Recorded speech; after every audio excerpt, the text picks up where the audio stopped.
ഇപ്പോൾ നമ്മൾ ഓരോ ദിവസവും ഓരോ അവിഹിത കഥകൾ കേട്ടുകൊണ്ടാണ് നമ്മൾ നേരം പുലരുന്നത്. ഞെട്ടും, തീർച്ചയായിട്ടും ഞെട്ടും. അതുപോലൊരു കഥ അല്ലെങ്കിൽ ഒരു സംഭവം ഉത്തരേന്ത്യയിൽ നിന്ന് വരുന്നുണ്ട്. അത് ശ്രദ്ധയപ്പെട്ടിട്ടുണ്ടോ? അതായത് സംഭവം നടക്കുന്നത് ഹരിയാനയിലാണ്. ഹരിയാനയിലെ പാനിപ്പത്ത് എന്ന് പറയുന്ന സ്ഥലത്തെ അഹാർ എന്ന് പറയുന്ന ഒരു ഗ്രാമപ്രദേശത്താണ് ഈ സംഭവം നടക്കുന്നത്. ഈ സംഭവത്തിലെ കഥാപാത്രങ്ങൾ ഒരു ഭാര്യയും 2 മക്കളുമുള്ള ഒരു ഭർത്താവും 5 മാസം പ്രായമുള്ള കുഞ്ഞിൻ്റെ അമ്മയായ ഒരു യുവതിയും. ഇവർ രണ്ടുപേരുമാണ് ഈ കഥയിലെ കഥാപാത്രങ്ങൾ. അപ്പോൾ ഇവർ തമ്മിലുള്ള ഒരു ബന്ധം ഊഷ്മളമായി തുടരുന്നതിനിടയിൽ പെട്ടെന്നൊരു വഴക്കുണ്ടാകുന്നു. അതിലൊരാൾ കൊല്ലപ്പെടുന്നു, ഒരാളിപ്പോൾ പോലീസിൻ്റെ പിടിയിലുമാകുന്നു. അങ്ങനെ ഒരു താൽക്കാലിക സുഖത്തിൻ്റെ പേരിൽ തുടങ്ങിയ ഒരു അവിഹിത ബന്ധം അവസാനം ഒരു ദുരന്തത്തിലും ഒരാളുടെ ജീവിതം തന്നെ അഴിക്കുള്ളിലാകുന്നതിലും കലാശിക്കുകയാണ്.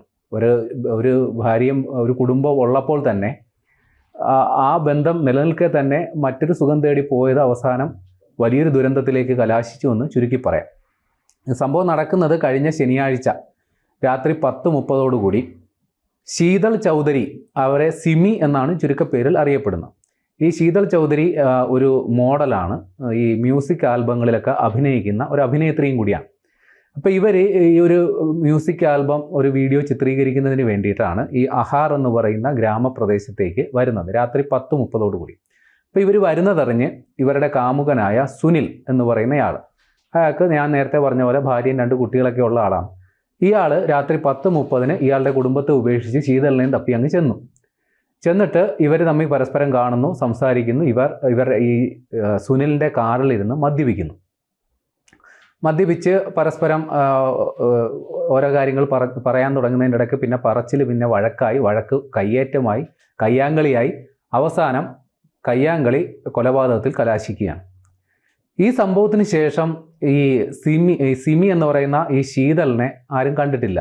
പക്ഷേ ഈ പറയുന്ന സുനിൽ പാനിപ്പത്തിലുള്ള ഒരു ആശുപത്രിയിൽ പോയി അഡ്മിറ്റായിട്ട് ആശുപത്രി അധികൃതരോട് സുനിൽ പറഞ്ഞത് തൻ്റെ കാർ അപകടത്തിൽപ്പെട്ടു, കനാലിലേക്ക് മറിഞ്ഞു, തനിക്ക് പരിക്ക് പറ്റി എന്നാണ് സുനിൽ പറഞ്ഞത്. സുനിൽ അവിടെ ചികിത്സയിൽ കഴിയുകയായിരുന്നു.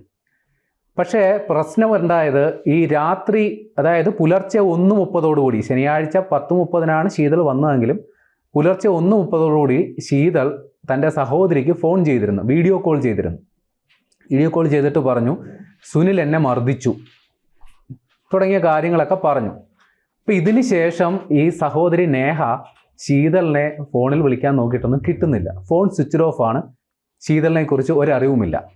അങ്ങനെ നേഹ പോലീസിന് പരാതി നൽകി, ഇങ്ങനെ തൻ്റെ സഹോദരി ഇന്ന സ്ഥലത്ത് പോയി, പക്ഷേ ഇപ്പോൾ വിവരങ്ങളൊന്നുമില്ല. അങ്ങനെ പോലീസ് അന്വേഷണം നടക്കുകയാണ്. അപ്പോൾ പോലീസ് അന്വേഷണം നടത്തിയപ്പോൾ ഈ പാനിപ്പത്ത് എന്ന് പറയുന്ന സ്ഥലത്ത് ഈ ഒരു കാറ്, അതായത് ഈ സുനിൽ മർദ്ദിച്ചെന്നാണല്ലോ, സുനിലിൻ്റെ കാറ് കിടക്കുന്ന കണ്ടു, പോലീസ് കണ്ടെത്തി. ഇപ്പോൾ സുനിൽ പോലീസിനോട് കൊടുത്ത മൊഴി, ഈ കാർ അപകടത്തിൽപ്പെട്ടു, ഈ പരിക്ക് പറ്റി, ശീതളിനെ കാണാനില്ല എന്നാണ്. ഒരു അപകടത്തിൽപ്പെട്ട് ശീതളിനെ കാണുന്നില്ല, ഒഴുകിപ്പോയിട്ടുണ്ടാവും, ഒരു അപകടം എന്ന രീതിയിലാണ് ചിത്രീകരിച്ചത്. പക്ഷേ തിങ്കളാഴ്ച പുലർച്ചെ ഈ ശീതളിൻ്റെ മൃതദേഹം ഖർഖോഡ എന്ന് പറയുന്ന സ്ഥലത്ത് നിന്ന് പോലീസ് കണ്ടെത്തി. ഈ പറയുന്ന പാനിപ്പത്തിൽ നിന്നും 70 കിലോമീറ്റർ ദൂരെയുള്ള സ്ഥലമാണ്. അതായത് ഈ മൃതദേഹം വെള്ളത്തിൽ ഒഴുകിപ്പോയതാണ്. അവിടെ ഈ മൃതദേഹം കിട്ടുമ്പോൾ ഈ മൃതദേഹത്തിൽ അത്യാവശ്യം പരിക്കുണ്ട്. ഈ കഴുത്ത് മുറിഞ്ഞ നിലയിലാണ്, കയ്യിലും കഴുത്തിലും നെഞ്ചത്തിലുമൊക്കെ ഈ കുത്തേറ്റ പാടുണ്ട്. ഇതുകൂടാതെ ഈ ശീതളിൻ്റെ ഐഡൻറ്റിഫിക്കേഷൻ മാർക്ക് എന്ന് പറയുന്നത് ഈ കൈത്തണ്ടയിൽ പച്ച കുത്തിയിട്ടുണ്ട്, നെഞ്ചിലും പച്ച കുത്തിയിട്ടുണ്ട്. അപ്പോൾ ഇതോടുകൂടി ഈ മൃതദേഹം ശീതളിൻ്റെയാണെന്ന് മനസ്സിലായി. അല്ലെങ്കിൽ തന്നെ മൃതദേഹം അഴുകിയ നിലയിലൊന്നും ആയിട്ടില്ല, കാണുമ്പോൾ തന്നെ തിരിച്ചറിയാവുന്ന അവസ്ഥയിൽ തന്നെയാണ്. അപ്പോൾ പോലീസിന് കാര്യം കുറച്ചുകൂടി വ്യക്തമായി, ഇതെന്താണ് സംഭവം എന്നുള്ള കാര്യം. ഒറ്റ നൃത്തത്തിൽ ഇത് അപകടമല്ല, കൊലപാതകമാണെന്ന് മനസ്സിലായി. അങ്ങനെ പോലീസ് നേരെ സുനിലിൻ്റെ അടുത്ത് വന്നപ്പോൾ സുനിൽ നിക്കക്കള്ളി ഇല്ലാതെ കുറ്റസമ്മതം നടത്തി, താനിങ്ങനെ ചെയ്തു, ഈ ശീതൾ വന്നു, ഞങ്ങൾ തമ്മിൽ കാറിലിരുന്ന് മദ്യപിച്ചു, വഴക്കുണ്ടായി, കയ്യേറ്റമായി, അവസാനം എനിക്ക് അവളെ കൊല്ലേണ്ടി വന്നു എന്ന് സുനിൽ പോലീസിന് മൊഴി കൊടുത്തു. ഇനി ഇവർ തമ്മിലുള്ള ബന്ധം പെട്ടെന്നൊരു സുപ്രഭാതത്തിൽ പൊട്ടിപ്പൊളച്ചതൊന്നുമല്ല. ഇവർ തമ്മിൽ 6 വർഷത്തെ ഗാഢമായ ബന്ധമുണ്ട്. അതായത് ഒരാൾ സുനിൽ എന്ന് പറയുന്നയാൾ വിവാഹിതൻ, 2 കുട്ടികളുടെ അച്ഛനുമാണ്. ഈ ശീതൾ 5 മാസം മാത്രം പ്രായമുള്ള ഒരു കുട്ടിയുടെ അമ്മയാണ്. അപ്പോൾ ഈ 6 വർഷ കാലയളവിനുള്ളിലാണ് ഇതൊക്കെ സംഭവിച്ചിട്ടുള്ളത്. അപ്പോൾ ഇതിനിടയിൽ ഇവർ ഈ ഗാഢമായ ബന്ധം സൂക്ഷിച്ചു.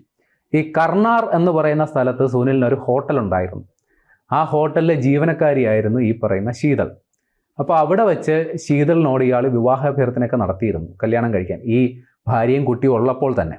പക്ഷേ ശീതൾ ഇത് മനസ്സിലാക്കി, അതായത് ഇയാൾക്ക് ഭാര്യയുണ്ട് കുട്ടികളുണ്ടെന്ന് മനസ്സിലാക്കിയതുകൊണ്ട് ഈ വിവാഹ അഭ്യർത്ഥന സ്വീകരിച്ചില്ല. പക്ഷേ എന്നിരുന്നാലും രണ്ടുപേരും തമ്മിലുള്ള ബന്ധം തുടർന്നു പോകുന്നിരുന്നു. അതായത് ആ ബന്ധമാണിപ്പോൾ ഈ പറയുന്ന പാതിരാത്രി സമയത്ത് ഒരു കൊലപാതകത്തിലെത്തുന്ന ഒരാളുടെ ജീവൻ നഷ്ടമായി.